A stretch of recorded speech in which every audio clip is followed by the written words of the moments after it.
বন্ধুরা, আজকে একটা নতুন গল্প নিয়ে আসলাম তোমাদের মাঝে। এটা সত্য এবং বাস্তব জীবনের ঘটনা। শেষ পর্যন্ত শোনার অনুরোধ রইল। শুনলে তোমার মধু চলে আসবে।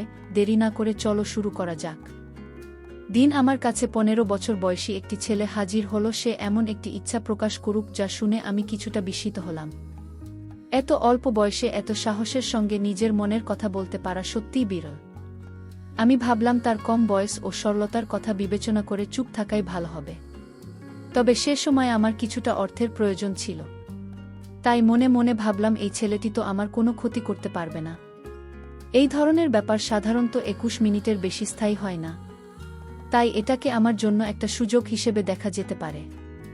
তারপর আমি সেই 15 বছরের ছেলেকে যা ভেবেছিলাম তা আমার সম্পূর্ণ ভুল ছিল। তার বয়স কম হলে কি হবে, সে তো আমার সাথে সারা রাত। বাকিটা গল্পতে বলছি। আমার নাম লিজা, বয়স 18। আমি একজন স্বাধীন এবং আত্মনির্ভরশীল মেয়ে, দেখতে বেশ সুন্দর ও আকর্ষণীয়।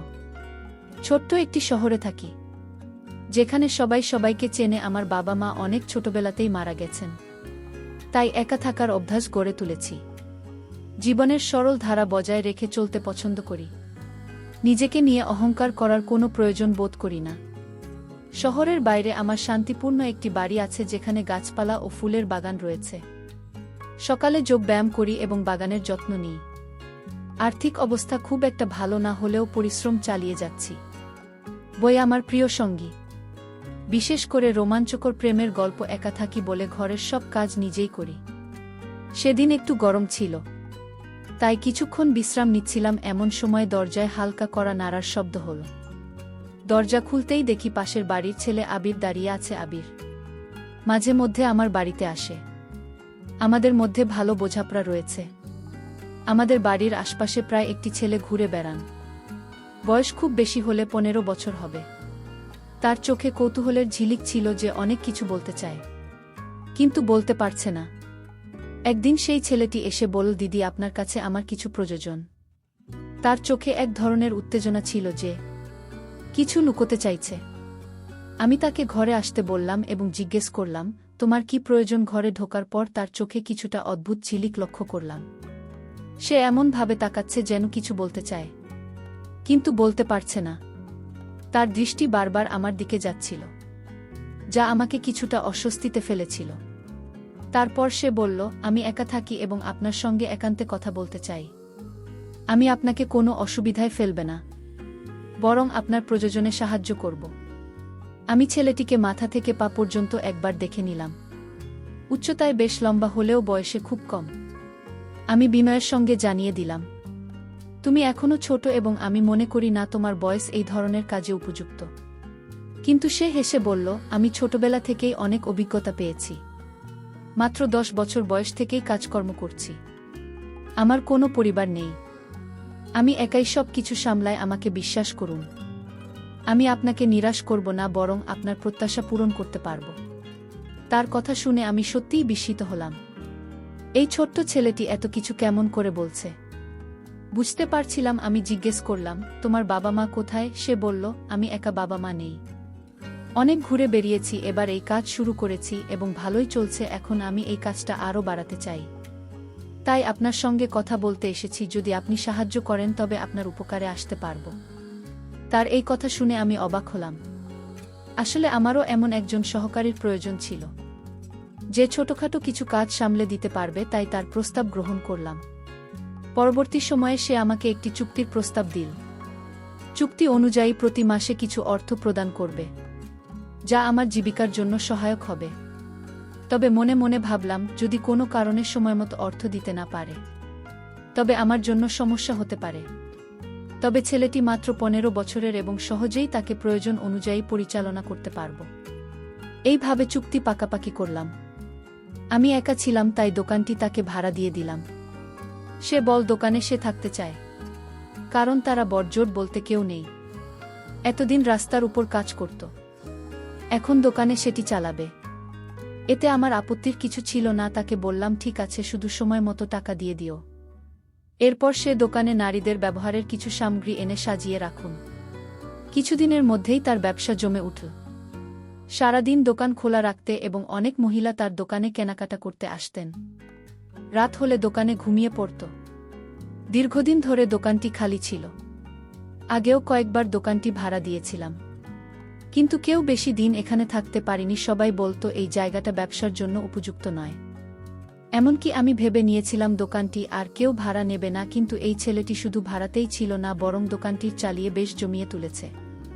আশ্চর্যের বিষয় হল, সে দোকানে নারীদের জন্য জিনিসপত্র রাখতে এবং বেশিরভাগ ক্রেতা ছিল নারীরাই। দোকানের কাজের পাশাপাশি সে আমার ছোটখাটো কাজগুলোতেও সহযোগিতা করত। কর্ম এবং বুদ্ধিমান ছিল সে। দোকানে আসা ক্রেতাদের প্রতি তার আচরণ ছিল বেশ আলী এবং জিনিসগুলো সুশৃঙ্খলভাবে সাজিয়ে রাখত, যা আমাকে মুগ্ধ করেছিল। তার দায়িত্ববোধ সময়ের সঙ্গে বাড়ছিল। প্রতিটি জিনিসে অত্যন্ত যত্ন সহকারে পরিচালনা করতে ক্রেতাদের সেবায় মনোযোগী ছিল, এবং তার কাজ ছিল এক ধরনের সততা ও পরিপাটি ছাপ। সে নিয়মিত তার ব্যবসা উন্নতির জন্য নতুন নতুন আইডিয়া নিয়ে আসত, নতুন কিছু কৌশল প্রয়োগ করেছিল, যার ফলে দোকানের বিক্রিও বাড়তে শুরু করল। কিছুদিন পর আমাদের মধ্যে বন্ধুত্ব গড়ে ওঠে আর সে আমার ছোটখাট কাজে সাহায্য করত। যখন খাবার একটু বেশি তৈরি হতো সেটি দোকানে পাঠিয়ে দিতাম। দোকান আর বাড়ির মাঝে ছোট্ট একটা দরজা ছিল। প্রয়োজন হলে সেই দরজা খুলে আবিরের সঙ্গে কথা বলতাম। ধীরে ধীরে আমাদের মধ্যে সম্পর্কের গভীরতা বাড়তে লাগল। আমি নিজেও একাকী ছিলাম, তাই আবিরের সঙ্গে পেয়ে অনেকটাই ভাল লাগছিল। আসলে আমার কোনো সন্তান ছিল না, আর আমার স্বামী সুরেশ গুরুতর অসুস্থ ছিলেন। সংসার চালানো আমার জন্য কঠিন হয়ে পড়েছিল। কেউ কেউ মাঝে মাঝে সাহায্য করলেও দোকান থেকে আসা টাকাটা আমার জন্য বেশ সহযোগিতা ছিল। তাই আবিরের সঙ্গে সম্পর্কটা ঘনিষ্ঠ রাখার চেষ্টা করছিলাম, যে সে দোকান ছেড়ে না যায় এবং আমার এই ছোট্ট আয়ের উৎস বজায় থাকে। কিন্তু আমি জানতাম না যে ছেলেটিকে আমি ছোট এবং সরল মনে করেছিলাম, সে এতটাও সহজ সরল নয়। আমাদের সম্পর্কের গভীরতা বাড়তে থাকলে আমি তাকে আমার বাড়িতে আসার অনুমতি দিলাম। ছোট ছোট কাজের জন্য সে আমার বাড়িতে চলে আসত, আর বাকি সময়ে দোকানে কাটাতো আমার স্বামী সুরেশেরও। এতে কোনো আপত্তি ছিল না, কারণ আমার কাছে তখনও 15 বছরের একটি বাচ্চা ছিল। বরং আবিরের উপস্থিতিতে আমাদের জীবনটা অনেকটাই জীবন্ত হয়ে উঠেছিল। আগের মতো একাকিত্ব আর মনোভাব ছিল না। কিছুদিন পর ঋতু পরিবর্তনের কারণে সুরেশের স্বাস্থ্যের অবনতি হতে লাগল। আমার কাছে তাকে হাসপাতালে নেওয়ার মতো টাকাও ছিল না। একদিন এমনই এক সময় আমি কাঁদছিলাম। আবির আমাকে দেখে জানতে চাইল, তুমি কাঁদছো কেন? তাকে সব বললাম, সুরেশের অসুস্থতা, হাসপাতালের খরচের চাপ এবং আমার একাকিত্বের অনুভূতি, একজন সন্তানের অভাব আমার জীবনের শূন্যতাকে আরও বাড়িয়ে দিয়েছে। আবির আমার কথা শুনে মুচকি হেসে বলল, তাহলে সন্তান নিচ্ছেন না কেন? এতে সমস্যা কি? তার প্রশ্নে আমি লজ্জায় পড়ে গেলাম। বুঝিয়ে বললাম, সুরেশ এখনো অসুস্থ। বিবাহের শুরুতে সুরেশ ইচ্ছে ছিল না যে আমরা সন্তান নেয়ার ঝামেলায় যাই, তো সন্তান নেওয়ার প্রয়োজন অনুভব করলাম। তাহলে হঠাৎ অসুস্থতা আমাদের জীবন একেবারে পাল্টে দিয়েছিল। সুরেশ একের পর থেকে সে আর সুস্থ জীবনে ফিরতে পারেননি। ভালোবেসে বিয়ে করলেও ধীরে ধীরে সম্পর্কটি বাধ্যবাধকতার রূপ নিয়েছিল, কারণ আমার সামনে আর কোনো পথ খোলা ছিল না। আবির হয়তো আমার মুখের অভিব্যক্তি বুঝতে পারছি। সে বলল, আপনাকে চিন্তা করতে হবে না, আমি তো আপনার পাশে আছি। শীঘ্রই আপনার সব সমস্যা দূর হয়ে যাবে। আবিরের কথায় আমার মুখে হাসি ফুটে উঠল। সে এত ছোট হয়েও এত সাহসী যে প্রতিটি সমস্যার মুখোমুখি হতে পারে, আর আমি এত বছর পেরিয়ে এসেও সাহস জোগাতে পারিনি। আবির ছোটবেলায় মাত্র 7 বছর বয়সে তার বাবা মাকে হারিয়েছি, তবুও সে জীবন সংগ্রামে হার মানেনি। নিজের পথ নিজেই তৈরি করেছেন, এবং পাশাপাশি সুরেশেরও যত্ন নিতে শুরু করেছিল। আবিরের সরলতা ও সাহসিকতা আমার মন ছুঁয়ে গেল। তার কথাগুলো আমাকে কিছুটা হলেও স্বস্তি এনে দিল। সে আমার পাশে থাকার প্রতিশ্রুতি দিল এবং আমার একাকিত্বের সঙ্গী হওয়ার প্রস্তাব করল। এতে আমার মনের সাহস ছিল। আমি বললাম, আবির, তোমার প্রতি আমি সত্যিই কৃতজ্ঞ। তোমার কথাগুলো যেন আমার জীবনে নতুন আশার আলো নিয়ে এসেছে। আমার কথায় কিছুটা স্বস্তি হচ্ছিল। আবির বলল, জীবনে সমস্যা আসবেই, কিন্তু আমরা একসঙ্গে সেগুলো পার করতে পারব। তোমার একার সব কিছু সামলানো দরকার নেই। তোমার পাশে একজন সঙ্গী থাকা উচিত, আর আমি আছি তোমার সঙ্গে। একসাথে সুরেশের যত্ন নেব এবং তোমার সমস্যাগুলো দূর করার চেষ্টা করব। আবিরের কথায় যে আন্তরিকতা, সততা ছিল, তা আমাকে গভীরভাবে ছুঁয়ে গেল। সে নিজে অনেক কঠিন সময় পার করছে, তবুও কখনো হাল ছাড়েননি। তার দুই মনোবল আমাকে অনুপ্রাণিত করল। তার কথাগুলো আমাকে প্রশান্তি এনে দিল। আবিরের সাহসিকতা এবং তার ইতিবাচক মনোভাব আমাকে আবার জীবনের প্রতি বিশ্বাস ফিরিয়ে দিন। তোমার সঙ্গে আমার জন্য অনেক মূল্যবান বললাম আবিরকে। কিন্তু তোমার তো নিজের জীবন আছে, নিজের স্বপ্ন আছে। তোমার এত দায়িত্ব কাঁধে নেওয়ার প্রয়োজন নেই। চিন্তা ও সম্মানের সঙ্গে আমি শান্তভাবে উত্তর দিল, আমি অনেক কিছু হারিয়েছি। জীবনের পথচলা সবসময় সহজ হয় না, কিন্তু যখন আমরা অন্যের পাশে দাঁড়াই তখন এক বিশেষ ধরনের আনন্দ পাই। সুরেশের যত্ন নেওয়া আমার কাছে একটি দায়িত্ব, কারণ আমি জানি তিনি তোমার জীবনে কতটা গুরুত্বপূর্ণ। তার কথাগুলো শুনে আমি এক মুহূর্তের জন্য থমকে গেলাম। ভাবতে লাগলাম, কেউ কি সত্যিই এতটা নিঃস্বার্থভাবে সাহায্য করতে পারে? তবে এসব চিন্তা বাদ দিলাম। যখনই আমি কোনো কাজে বাইরে যেতাম, আবির সুরেশের পাশে থাকত এবং তাকে সঙ্গ দিতে। তাদের মধ্যে ঠিক কী কথোপকথন হতো আমি জানতাম না, তবে আমাকে দেখলে আমি শান্ত হয়ে যেত। আবির প্রতিশ্রুতি দিয়েছিল, সে আমার সকল অভাব পূরণ করবে। তার এই কথায় আমার মুখে হাসি ফুটে উঠেছিল। আমি সন্তানের অভাব অনুভব করছিলাম, আর এই শূন্যতা পূরণের ইচ্ছা আমার মধ্যে ছিল। তবে ইচ্ছা আবির কিভাবে পূরণ করবে তা আমার কাছে ছিল এক প্রশ্ন। তবু তার আনন্দের জন্য আমি মনের কষ্টটা গোপন করে হাসি মুখে থাকতাম। কিছুদিন পর হঠাৎ করে আমার শারীরিক অবস্থার কিছুটা পরিবর্তন অনুভব করলাম।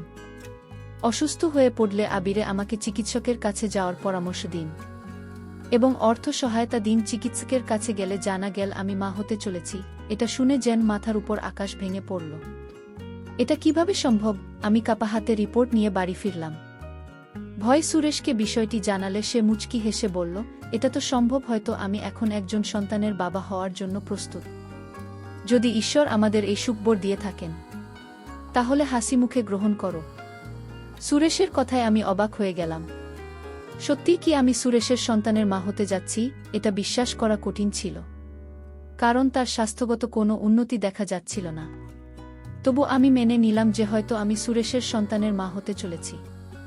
এরপর থেকে নিজের যত্ন নিতে শুরু করলাম। আর আবির এটা জানতে পেরে ভীষণ খুশি হল, যেন তার নিজের বাড়িতে নতুন অতিথি আসছে। দোকানের কাছ থেকে ফ্রি হলে আবির প্রায় আমাদের বাড়িতে চলে আসত। সে নিজেই সুরেশ যত্ন নেওয়ার দায়িত্ব নিয়েছে এবং আমাকে স্বস্তি দিতে নানা কাজে সাহায্য করত। এমনকি আমার জন্য ফল জুস নিয়ে আসত। তার দোকানও ভাল চলছে, আর দিনগুলো এভাবেই কেটে যাচ্ছিল। অবশেষে 9 মাস পরে আমি একটি সুন্দর শিশুর জন্ম দিলাম। মজার বিষয় হল, শিশুটি আমার বা সুরেশের মতো দেখতে নয়, বরং অনেকটা বিয়ের মতো দেখতে। আমি কখনো শিশুর মুখের দিকে তাকাতাম, কখনো আবিরের দিকে হাসতে হাসতে। আবির বলল, আপনি তো আমাকে এত দেখেছেন যে আপনার বাচ্চাটা আমার মতো হয়ে গেছে। শুনেছি মা যদি কাউকে বেশি দেখেন, সন্তানও অনেক সময় তার মতোই দেখতে হয়। আবিরের এই কথায় আমি লজ্জায় মাটিতে মিশে গেলাম। এত কম বয়সে তার এসব বিষয় জানা দেখে আমি অবাক হলাম। আমার কোলের সন্তান আশায় আনন্দে আমার মন ভরে উঠল। বাড়িতে ফিরে মনে হচ্ছে জীবন যেন নতুন করে বেঁচে উঠেছে। কিন্তু সন্তান হওয়ার পর ব্যয় অনেক বেড়ে গিয়েছিল, আর বুঝতে পারছিলাম না কিভাবে সব সামলে। তখন আবির আমাকে সাহায্য করতে লাগল। সন্তানের খরচের দায়িত্ব সে নিয়েছিল। আমাদের জন্য সে মোটেই অপরিচিত ছিল না। আমি তাকে ছোট ভাইয়ের মতোই আপন ভাবতে শুরু করেছিলাম। তার জন্যই আমাদের অবস্থা এখন অনেক ভালো। ভাবলাম তাকে ছোট্ট একটি ধন্যবাদ জানাব, তার প্রিয় খাবারগুলো রান্না করে খাওয়াব। আবির আসার আগে আমি বাচ্চাটিকে ঘুম পাড়িয়ে রান্নাঘরের কাজে লেগে পড়লাম। কিছুক্ষণ পর আবির এল, তার মুখে মিষ্টি হাসি। আমি তাকে সাদরে অভ্যর্থনা জানিয়ে খাবার পরিবেশন করলাম। আবির খেতে খেতে বলল, আপনি দারুণ রান্না করছেন। আপনার সাহায্য করতে পেরে আমি সত্যিই খুশি। তার কথাগুলো শুনে আমার মন ছুঁয়ে গেল। আমি বললাম, আবির, তোমার সাহায্য ছাড়া আমার জন্য জীবনটা অনেক কঠিন হতো। সে বিনয়ের সাথে বলল, আমি যতদিন আছি আপনার কোনো অভাব হবে না। তার কথাগুলো আমাকে আরও আশ্বস্ত করুন। আবিরের সাহস ও সমর্থন আমাকে ও আমার সন্তানকে এক নতুন শক্তি দিল। সময় সাথে সাথে আমার ছেলের সাথে আমার জীবনে একটা স্বাভাবিকতা চলে এল। যদিও আবিরের সাহায্য সবসময় অমূল্য ছিল, তবু আমি নিজেই নিজের পায়ে দাঁড়ানোর চেষ্টাও করেছিলাম। কিছুদিন পর যখন আমার সন্তান 6 মাস বয়সে পৌঁছান, হঠাৎ জানতে পারলাম আমি আবার মা হতে চলেছি। এক মুহূর্তের জন্য অবাক হয়ে গেলাম। এত দ্রুত আমি আবার মা হতে যাচ্ছি। আমার মনে এক ধরনের আতঙ্ক জন্মালেই নতুন সন্তানের দায়িত্ব কিভাবে পালন করব। আমার প্রথম সন্তান তো এখনও ছোট, আর সুরেশের দায়িত্ব আমাকে পালন করতে হচ্ছে। আমার চিন্তা দেখে সুরেশ বলল, ঈশ্বর আবারও আমাদের আশীর্বাদ দিতে চলেছেন। এতে ভয় পাওয়ার কিছু নেই। আমাদের প্রথম সন্তান যেমন এসেছে তেমনি দ্বিতীয়টি আসবে। আমি মাথা নিচু করে বললাম, আমাদের সকল দায়িত্ব আবিরের কাঁধে। সে আমাদের কিছু না হলেও তার সাহায্যে আমরা দাঁড়িয়ে আছি। এরই মধ্যে আমাদের দ্বিতীয় সন্তানও এলো, আর আমি 2 সন্তানের দায়িত্ব পালনে ব্যস্ত হয়ে গেলাম। আমি এত ব্যস্ত ছিলাম যে নিজের দেখভাল করার সময় পেতাম না, যা পুরোপুরি আবিরের উপর নির্ভরশীল হয়ে পড়েছিলাম। আবিরের সঙ্গে আমার গভীর বন্ধুত্ব গড়ে উঠেছিল, যেখানে আমরা সব কথা শেয়ার করতাম। সারাদিন সন্তানদের সামলাতাম, রাতে ক্লান্তিতে ঘুমিয়ে পড়তাম।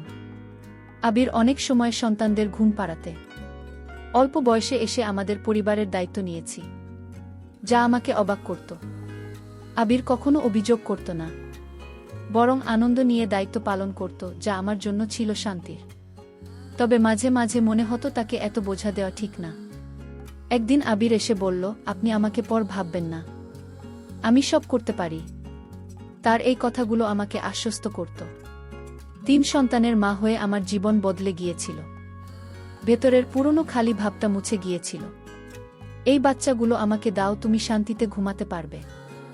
আবির হাসি মুখে বলল, আমি খুশিমনে বাচ্চাগুলোর হাতে তুলে দিলাম। সে প্রতিবারেরই